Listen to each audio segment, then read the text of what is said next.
अलवर जयपुर में कन्हैया लाल की हत्या का मामला एक बार फिर से तूल पकड़ गया।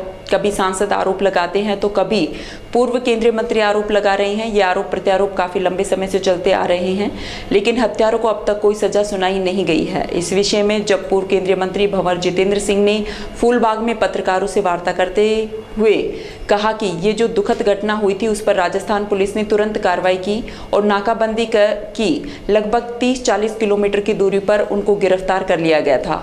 और जहां तक सजा की बात है वह कोर्ट प्रशासन देगी। पुलिस ने वहीं राजस्थान सरकार ने जो चार्जशीट बनाई है वह इतनी मजबूत बनाई है कि वह राजस्थान में नहीं पूरे देश के अंदर एक उदाहरण देने की बात है।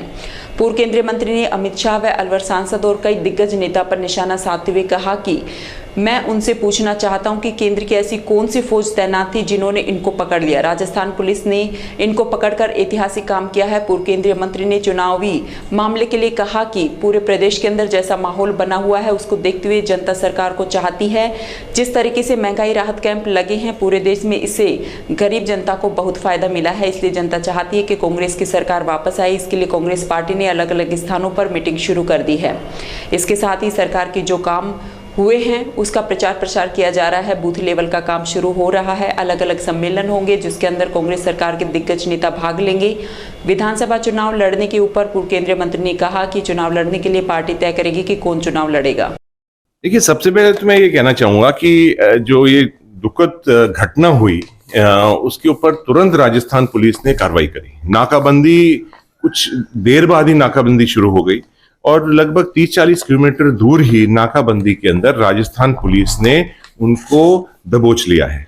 अब वो जो जहां तक सजा की बात है वो तो कोर्ट देगी, लेकिन जो भी चार्जशीट बनाई है पुलिस ने, राजस्थान सरकार ने, वो इतनी मजबूत चार्जशीट बनाई है कि उसको सख्त से सख्त सजा होने वाली है। जैसे एक उसका पूरे देश के अंदर, राजस्थान में ही नहीं लेकिन पूरे देश के अंदर वो एक उदाहरण बने। तो अभी क्या कहना चाहेंगे, जिस तरह अलवर सांसद कह रहे हैं कि यहाँ पर सरकार झूठ बोल रही है, राजस्थान सरकार, तो उसके बारे में क्या? तो देखिए, यहाँ माननीय अमित शाह जी कुछ बोल जाते हैं, कुछ माननीय सांसद जी बोल जाते हैं, दूसरे नेता बोल जाते हैं। तो मैं तो उनसे ये पूछना चाहूंगा, केंद्र की कौन सी ऐसी फौज वहां तैनात थी जिनने पकड़ लिया इनको? कोई वहां सीआरपीएफ तैनात थी, कोई आईटीबीपी तैनात थी या एसएसबी तैयार थी? कोई वहां था नहीं। राजस्थान पुलिस ने जो काम किया है, ऐतिहासिक काम किया है और उसके ऊपर तुरंत उनके ऊपर कार्रवाई करी है और इससे पूरे प्रदेश की जो पुलिस है वो एक तरह से चौंकाने हुए हैं। उसके ऊपर जो भी सीखने का मौका मिला है कि इस तरह के जो इंसिडेंट होते हैं उसके ऊपर किस तरह से रोकथाम होनी चाहिए आगे, तो उसके लिए भी नए गाइडलाइन जारी हुए हैं। चुनाव को लेकर किस तरह की तैयारियां हैं और किस तरह से हम संगठन को मजबूत कर रहे हैं, आगे क्या हमारा नया कदम होगा?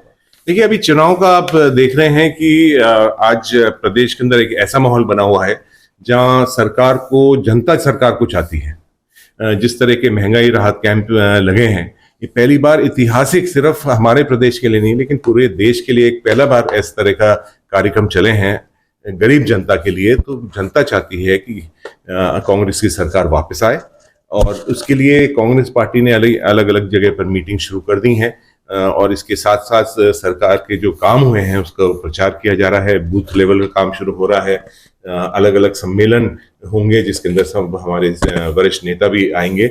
हर ब्लॉक के अंदर सम्मेलन करने का एक विचार बन रहा है। अब की बार अटकलें लग रही हैं कि विधानसभा चुनाव आप स्वयं लड़ेंगे, तो क्या कहना चाहेंगे? देखिए, ये तो पार्टी तय करती है। हमारे यहाँ है ना, वो कोई खुद इंडिविजुअल नहीं तय कर लेता है कि मैं यहाँ से लड़ूंगा और मैं नहीं लड़ूंगा। जो भी है वो पार्टी जो तय करती है वो ही व्यक्ति चुनाव लड़ता है। आपके लिए कहा जाए तो क्या आप तैयार हैं? नहीं, मेरी तैयारी होने की और ना तैयारी होने की कोई बात ही नहीं है। वो तो पार्टी जिसको आदेश देगी वो ही चुनाव लड़ेगा, चाहे वो अलवर में हो, चाहे वो बहरोड़ में हो, चाहे वो तिजारा में हो, चाहे वो थानागाजी।